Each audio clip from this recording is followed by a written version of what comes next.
अटल बिहारी वाजपेयी को देखकर कहीं ऐसा तो नहीं समझते हैं आप कि इस नेता को ना दुश्मन बनाना आता है, ना बदला लेना आता है, ना दुश्मनी निभाना आता है, ना सख्ती दिखाना आता है।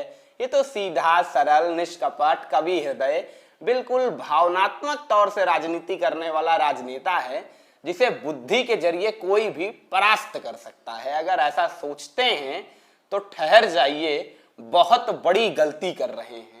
क्योंकि मैं हमेशा कहता हूं, अटल बिहारी वाजपेयी की दोस्ती राजनीति में अगर मिल गई तो समझ लीजिए सौभाग्य जाग गए। लेकिन अगर कहीं गलती से भी अटल बिहारी वाजपेयी से अदावत मोल ले ली तो समझ लीजिए राजनीति में भाग्य उदय होने से पहले ही अस्त हो गया। समझ लीजिए राजनीति में सौभाग्य जागना तो दूर, भाग्य ही फूट गया। समझ लीजिए राजनीति की तमाम संभावनाओं का समूल विनाश। अटल बिहारी वाजपेयी से अदावत जिसने की है उसने क्या क्या परिणाम भोगा है, ये आप इतिहास पे नजर डालेंगे तो पता चल जाएगा। आज विजयादशमी का पर्व है तो हमने सोचा आपको विजयादशमी से जुड़ा हुआ ही कोई किस्सा सुनाएं, ताकि आपको सुनने में भी मजा आए और हमें सुनाने में भी। थोड़ा जोर डाला दिमाग पे तो याद आया वो दशहरा, जिस दशहरे पूरी भारतीय जनता पार्टी कांप रही थी अटल के प्रलयंकारी स्वरूप के आगे। ये अटल का वो प्रलयंकारी स्वरूप था जिस स्वरूप में अटल अपने 60 वर्षों के राजनीतिक सफर में एक आध दफा ही आए थे। मगर जब जब आए थे अटल की कोप दृष्टि के सामने जो भी आया जलकर भस्म हो गया। इस दफा कौन जलने वाला था? अटल बिहारी वाजपेयी ने जब विजयादशमी के दिन भाजपा के शीर्ष नेताओं को बधाई संदेश लिखा, बस 3 शब्द लिखे, विजयादशमी की बधाई। तय हो गया था इस दफा अटल रावण वध के इरादे से मैदान में। उस दशहरे अटल ने रावण दहन नहीं किया था, बल्कि अपने राजनीतिक विरोधियों और अपने खिलाफ चल रहे राजनीतिक षड्यंत्रों का पुतला फूंक दिया था। यह अटल बिहारी वाजपेयी का सलीका था कि अपने दुश्मन को उसके विनाश का संदेश बधाई के लिफाफे में लपेट के देते थे। ये अटल बिहारी वाजपेयी थे जो अपने दुश्मन को बिना शहीद होने दिए अपने रास्ते से यूं हटाते थे कि उसकी राजनीति में वापसी असंभव हो जाया करती थी। ये अटल बिहारी वाजपेयी की मार है जो पड़ती है तो न सही जाती है न कही जाती है। अटल बिहारी वाजपेयी की निजी जिंदगी में जाएंगे तो उनकी अदावत के किस्से मिलेंगे, चुनिंदा मिलेंगे पर खूब मिलेंगे। और आज की कहानी अटल बिहारी वाजपेयी और के.एन. गोविंदाचार्य की अदावत की कहानी है। अगर राजनीति में थोड़ा बहुत दिलचस्पी रखते हैं और अटल बिहारी वाजपेयी की निजी जिंदगी के बारे में थोड़ा बहुत जानते हैं तो हो ही नहीं सकता है कि आप के.एन. गोविंदाचार्य का नाम न जानते हो। के.एन. गोविंदाचार्य माने बीएचयू से बीटेक, राष्ट्रीय स्वयंसेवक संघ का संगठन का वो महारथी जिसे संघ ने 1988 के दौर में भारतीय जनता पार्टी की तरफ भेजा था। यह 88 का दौर था जब भारतीय जनता पार्टी सदन के भीतर केवल 2 सीटों पर प्रतिनिधित्व कर रही थी। संगठन के लिए बड़ी विपरीत परिस्थितियां थीं, लेकिन ये के.एन. गोविंदाचार्य थे जिनकी संगठन क्षमता ने, जिनकी सोशल इंजीनियरिंग की गजब की समझ ने मंडल के फेर में उलझी भारतीय जनता पार्टी को कमंडल की उम्मीद दिखा दी थी। ये वो के.एन. गोविंदाचार्य थे जिन्होंने अलग अलग जातियों में बटी हुई राजनीतिक समीकरणों को ऐसा साधा कि एक झटके में हिंदुत्व के ट्रैक पे पूरी राजनीति का तूफान खड़ा कर दिया। ये के.एन. गोविंदाचार्य थे जिन्होंने वाजपेयी का युग समाप्त करके आडवाणी के युग की शुरुआत की थी। ये के.एन. गोविंदाचार्य थे जिन्होंने भारतीय जनता पार्टी में राष्ट्रीय स्वयंसेवक संघ के महत्व को इतना बढ़ा दिया था कि जो भाजपा गांधीवादी समाजवाद के ट्रैक पर दौड़ रही थी, वो भाजपा अचानक से कट्टर हिंदुत्व के रास्ते पर सरपट भागने लगी। ये के.एन. गोविंदाचार्य थे जिन्होंने पार्टी से अटल बिहारी वाजपेयी के यथार्थवाद को हटा के लाल कृष्ण आडवाणी की राम रथ यात्रा को सर्वोपरि बना दिया था। ये के.एन. गोविंदाचार्य थे जिन्होंने पार्टी के भीतर कट्टर हिंदुत्ववादी चेहरों की वो कतारें खड़ी की जो आज आपको भारतीय जनता पार्टी के शीर्ष नेताओं के तौर पे नजर आती है, फिर चाहे वो अमित शाह हो या नरेंद्र दामोदर दास मोदी। गजब की संक्रामकता थी गोविंदाचार्य की। आप गोविंदाचार्य के पास बैठे हो तो हो ही नहीं सकता कि बिना प्रभावित हुए रह जाएं। इंग्लिश ऐसी कि अंग्रेज मुंह ताकते रह जाएं और संस्कृत ऐसी कि काशी के पंडों को समझ ना आए। ये गोविंदाचार्य का कमाल था कि बोलते थे तो सुनने वाले एक टक सुनते रहते थे। लेकिन इसी गोविंदाचार्य से एक और बोलने वाले की जमी नहीं, नाम अटल बिहारी वाजपेयी। कारण मैंने आपको पहले ही बता दिया कि भारतीय जनता पार्टी में अटल बिहारी वाजपेयी का युग समाप्त करके आडवाणी के युग की शुरुआत कराने का जिम्मेवार के.एन. गोविंदाचार्य को समझा जाता है। दरअसल के.एन. गोविंदाचार्य और वाजपेयी में विचारधारा के स्तर पर बात जमी नहीं। गोविंदाचार्य चाहते थे भारतीय जनता पार्टी राम मंदिर आंदोलन को लपके और राजनीति की इस नई संभावना के सहारे आगे बढ़ती चली जाए, और अटल बिहारी वाजपेयी कहते थे इस रास्ते पर चलने से थोड़ा जल्दी मंजिल मिलने की संभावना है, लेकिन बहुत देर तक ये रास्ता चलेगा नहीं, आपको लौट के यथार्थवाद पर आना पड़ेगा। इसीलिए वाजपेयी हिंदुत्व के रास्ते पर चलने को तैयार नहीं थे, तो के.एन. गोविंदाचार्य अपने राम रथ पे वाजपेयी को सवार करने को नहीं तैयार थे। अटल बिहारी वाजपेयी को नेपथ्य में छोड़ के भगवा ब्रिगेड का ये राम रथ कहीं बहुत आगे दौड़ गया था। ये वो दिलचस्प दौर है जब राजीव गांधी कमर कसे हुए थे कि अटल बिहारी वाजपेयी को कांग्रेस में शामिल करा लिया जाए, और वीपी सिंह इसलिए अटल बिहारी वाजपेयी के घरों के चक्कर काट रहे थे कि वाजपेयी को कैसे संयुक्त मोर्चा में शामिल किया जाए। लेकिन ये वाजपेयी थे जिन्होंने कहा नेपथ्य स्वीकार है मगर विचारधारा से समझौता नहीं। राष्ट्रीय स्वयंसेवक संघ की राजनीतिक विचारधारा को आगे बढ़ाने का जो संकल्प लिया है, उसी के सहारे राजनीति में आगे की संभावनाओं को तलाशा भी जाएगा। ये साल 1992 के भारतीय जनता पार्टी के राष्ट्रीय अधिवेशन का मंच था, जिस मंच से पहली दफा भाषाई आचरण का त्याग किया गया था।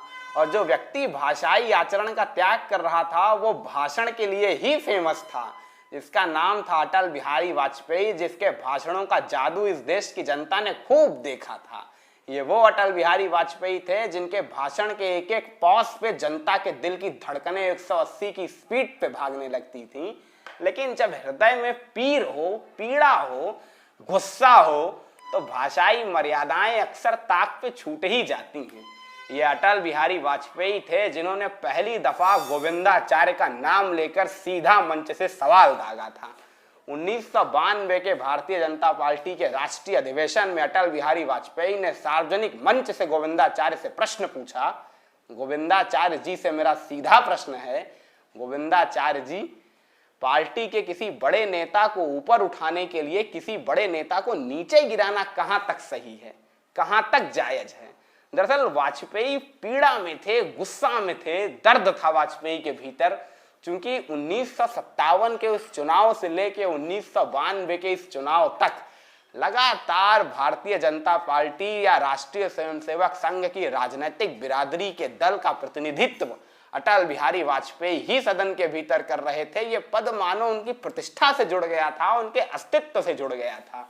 के.एन. गोविंदाचार्य के पार्टी में आने के बाद वाजपेयी से सब कुछ छिना, उनका ग्लैमर छिन गया, उनकी महत्ता छिन गई, पार्टी के भीतर उनका असर कम कर दिया गया। लेकिन ये पद बना हुआ था तो वाजपेयी को सुकून था, कोई बात नहीं, पार्टी में नहीं चल रही है तो नहीं चल रही है, सदन के भीतर मेरा अस्तित्व तो बरकरार है। लेकिन 1992 के उस साल के.एन. गोविंदाचार्य ने भारतीय जनता पार्टी के प्रतिनिधित्व पद से भी अटल बिहारी वाजपेयी को वंचित करा दिया गया था, और यही बात वाजपेयी को साल रही थी। वाजपेयी को लग रहा था ये बहुत गलत हुआ, और वही दिन था जब से के.एन. गोविंदाचार्य और अटल बिहारी वाजपेयी के बीच नहीं बनी तो नहीं बनी। लेकिन वो दौर अलग था, वो दौर के.एन. गोविंदाचार्य का था, तो वाजपेयी की सुनी नहीं गई, वाजपेयी की बात की सुध नहीं ली गई, गोविंदाचार्य पर ना कोई कार्रवाई की गई, ना गोविंदाचार्य के खिलाफ एक शब्द भी बोला गया। लेकिन वाजपेयी खामोश रह गए, अपमान का ये हलाहल पान कर ही गए। धीरे धीरे वक्त गुजरा, समय गुजरा, और समय का पहिया यहां से घूम के यहां आ गया। भारतीय जनता पार्टी पे राम रथ यात्रा के बाद कट्टर हिंदुत्व का लगा चश्मा उतर चुका था, क्योंकि भाजपा को एहसास हो चुका था कि बाबरी विध्वंस के दाग के सहारे, कट्टर हिंदुत्व की इस विचारधारा के सहारे लड़ाई बड़ी दूर तक लड़ी नहीं जा सकती है। उसके लिए वाजपेयी के यथार्थवाद पे लौटना ही होगा। वाजपेयी ने आडवाणी के लिए जो कहा था कि आप सिंह की सवारी कर रहे हैं और ये सिंह एक दिन आपका ही शिकार कर लेगा, वो बात सत्य साबित हो चुकी थी। क्योंकि 1992 के बाबरी विध्वंस के बाद भारतीय जनता पार्टी की सरकारें जहां जहां गिरी वहां फिर लौट के आई ही नहीं। 1995 के भारतीय जनता पार्टी के बंबई अधिवेशन में आडवाणी और वाजपेयी की समता भी हो गई थी, क्योंकि लाल कृष्ण आडवाणी ने भारतीय जनता पार्टी के प्रधानमंत्री पद के उम्मीदवार के तौर पर अटल बिहारी वाजपेयी की घोषणा कर दी थी। 1995 के बाद धीरे धीरे लगातार परिस्थितियां बदल रही थीं। अटल बिहारी वाजपेयी एक दफा फिर वटवृक्ष की तरह भारतीय जनता पार्टी के भीतर खड़े हो गए थे। पूरी जनमानस में अटल बिहारी वाजपेयी के लिए एक लहर। इसके बाद 1996 के लोकसभा चुनाव से लेकर 1998 तक के 2 वर्षों के राजनीतिक घटनाक्रम में जो उठापटक मची थी, कभी वाजपेयी, कभी देवगौड़ा, कभी गुजराल, माने कभी सीताराम केसरी प्रधानमंत्री बनने के लिए आतुर हो जाते हैं, कभी मुलायम सिंह यादव का नाम आने लगता है। लेकिन इस तमाम सियासी महाभारत के बीच निष्कलंक योगेश्वर कृष्ण की तरह भारतीय जनमानस के भीतर अटल बिहारी वाजपेयी का ही नाम गूंज रहा था। ये वो दौर था जब अटल बिहारी वाजपेयी की लोकप्रियता उनके अपने दल भारतीय जनता पार्टी की लोकप्रियता से ज्यादा हो चुकी थी। ये वाजपेयी की शख्सियत थी जिसके करिश्मे के दम पे अब भाजपा सत्ता के सिंहासन की बाट जोह रही थी, और यही वाजपेयी की सबसे बड़ी पूंजी थी। लेकिन कुछ लोग थे जो वाजपेयी की अदावत भुला बैठे थे।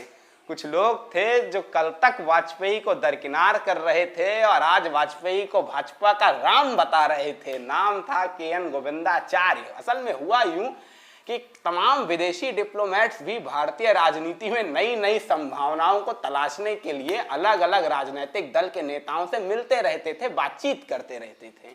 ऐसे ही एक विदेशी प्रतिनिधियों का दल के.एन. गोविंदाचार्य से मुलाकात कर रहा था। के.एन. गोविंदाचार्य भारतीय जनता पार्टी के राष्ट्रीय महासचिव हुआ करते थे, तेज तर्रार नेता थे। तो उनसे मिलने का मतलब है भारतीय जनता पार्टी की तमाम संभावनाओं और तमाम अंतर विरोधों का पता चलना। इसीलिए उन विदेशी डिप्लोमेट्स ने के.एन. गोविंदाचार्य से वाजपेयी के बारे में सवाल पूछ लिया।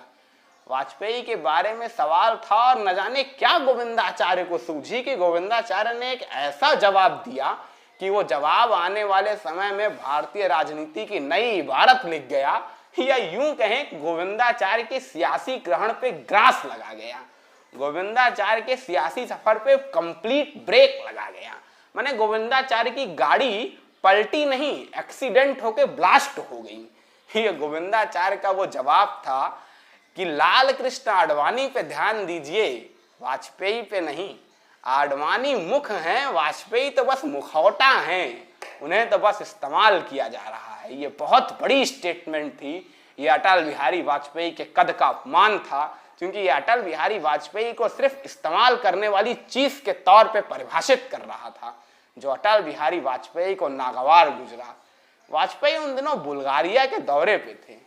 लौट कर आए तब तक हिंदी अखबारों ने इस खबर को देश की लाइमलाइट में ला दिया था। दैनिक जागरण के भानु प्रताप शुक्ला, जो अटल बिहारी वाजपेयी के यार हुआ करते थे, क्लासमेट हुआ करते थे, उन्होंने इस पे संपादकीय लिख डाली थी। गोविंदाचार्य के मुख नहीं मुखौटा वाले बयान ने वाजपेयी के तेवर चढ़ा दिए थे। तब वाजपेयी ने हलाहल पान किया था और आज वाजपेयी संघार की मुद्रा में थे। अब वाजपेयी अपने उस क्रोधी स्वरूप में आ चुके थे जिस क्रोधी स्वरूप की कोप ज्वाला से बचने का साहस कोई कर नहीं सकता है। वाजपेयी ने अगले दिन तत्काल 2 चिट्ठियां लिखी। एक चिट्ठी अपने यार, अपने निजी सचिव, या यूं कहें पार्टी में अटल बिहारी वाजपेयी के बाद नंबर 2 कहे जाने वाले लाल कृष्ण आडवाणी के नाम। लिखा, विजयादशमी की बधाई। बुल्गारिया से लौटने के बाद गोविंदाचार्य जी का इंटरव्यू पढ़ा। आपने भी पढ़ा होगा। एक दफा फिर विजयादशमी की बधाई। 3 शब्द विजयादशमी की बधाई आडवाणी को वाजपेयी के तेवर बताने के लिए काफी थे। आडवाणी 4.5 दशक से वाजपेयी के साथ थे, वाजपेयी की नब्ज जानते थे, समझ चुके थे। वाजपेयी इस दफा वध के इरादे से मैदान में उतरे हैं और गोविंदाचार्य की बलि चढ़ने से कोई रोक नहीं सकता है। लेकिन अटल बिहारी वाजपेयी यूं ही नहीं विदा कर देते हैं दुश्मन को। सलीका होता है जनाब, वाजपेयी का सलीका। अगले दिन वाजपेयी को एक पुस्तक के विमोचन पर आमंत्रित किया गया था। अटल बिहारी वाजपेयी विमोचन कार्यक्रम में पहुंचते हैं। सामने भारतीय जनता पार्टी के वरिष्ठ नेता मौजूद हैं, संघ के बड़े नेता मौजूद हैं, और उन बड़े नेताओं की उपस्थिति में वाजपेयी कहते हैं, न जाने आजकल क्यों मुखौटे को बड़ी तवज्जो दी जा रही है। बुलाना तो मुख को चाहिए था, मुखौटे का क्या काम, मुखौटे को क्यों बुलाया जाता है हर जगह। वाजपेयी के तेवर बता रहे थे। वाजपेयी बात भूलने को तैयार नहीं है और इस अवस्था में पार्टी और संघ के पास कोई चारा नहीं है। कहीं दबे कुचले भारतीय जनता पार्टी और राष्ट्रीय स्वयंसेवक संघ के कार्यकर्ताओं के बीच में ये भी खबर फैली कि अटल बिहारी वाजपेयी को प्रधानमंत्री ना बनाया जाए, ये प्रधानमंत्री पद के दावेदार हो गए हैं, तो ये पार्टी को तेवर दिखा रहे हैं। लेकिन ये अटल बिहारी वाजपेयी थे, इन्हें उन नेताओं को शांत करना भी आता था। 4-5 दिन बाद भारतीय जनता युवा मोर्चा का कार्यक्रम था और उस भारतीय जनता युवा मोर्चा के कार्यक्रम में अटल बिहारी वाजपेयी ने इन लोगों की शंकाओं का भी शमन कर दिया। वाजपेयी मंच पे चढ़े और बोले, कुछ लोगों को भ्रम हो गया है कि राजनीतिक दल इस देश के प्रधानमंत्री चुना करते हैं। भ्रम तोड़ दीजिए, ये भ्रम मत पालिए कि जनता नहीं तय करती है, राजनीतिक दल तय करते हैं। वास्तव में प्रधानमंत्री जनता तय करती है, जनता चुनती है, राजनीतिक दल नहीं। ये वाजपेयी का स्पष्ट इशारा था कि जब जनता में अटल बिहारी वाजपेयी की लोकप्रियता पार्टी से ज्यादा है तो पार्टी में होगा वही जो वाजपेयी चाहेंगे। ये वाजपेयी का ब्रह्मास्त्र था। वाजपेयी दबाव बना देते थे। वाजपेयी की नाराजगी सहने का ताप सब में नहीं होता है। वाजपेयी बड़े सुमधुर से लगते हैं जब वाजपेयी सुमधुर मुद्रा में होते हैं, लेकिन वाजपेयी का संघार स्वरूप सहने का ताप सब में नहीं होता है। वाजपेयी उन दिनों गोविंदाचार्य की बलि लेने के लिए तत्पर थे, तो आडवाणी ने भी संघ के बड़े नेताओं को सूचना दी और गोविंदाचार्य को सूचना दी, अभी तो जाना होगा। आडवाणी ने कहा, अभी तो जाना होगा, चाहे कुछ समय के लिए ही सही, लेकिन वाजपेयी की कोप दृष्टि से बचने का एक ही उपाय है, गोविंदाचार्य को जाना होगा। गोविंदाचार्य को नेपथ्य की ओर ढकेल के भारतीय जनता पार्टी आगे बढ़ती है। अब कहने को तो गोविंदाचार्य अध्ययन अवकाश के लिए गए थे, लेकिन न जाने क्यों तब से अध्ययन ही हो रहा है। मैंने कहा था ना, ये वाजपेयी की मार है जो पड़ती है तो ना सही जाती है ना कही जाती है।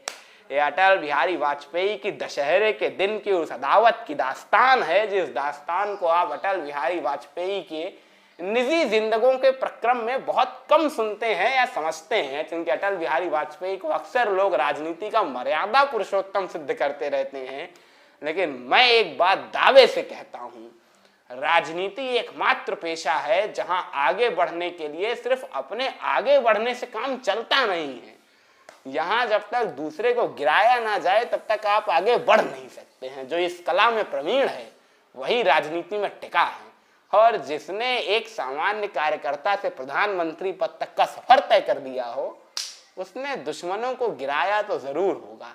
अटल बिहारी वाजपेयी का वीडियो कैसा लगा कमेंट सेक्शन में कमेंट करके जरूर बताइएगा। वीडियो अगर अच्छा लगा हो तो लाइक करिए, शेयर करिए, चैनल को सब्सक्राइब करना मत भूलिएगा। पॉलिटिक्स, क्योंकि ऐसे ही इंटरेस्टिंग पॉलिटिकल एनेक्डोट्स यहाँ पर आपको लगातार मिलते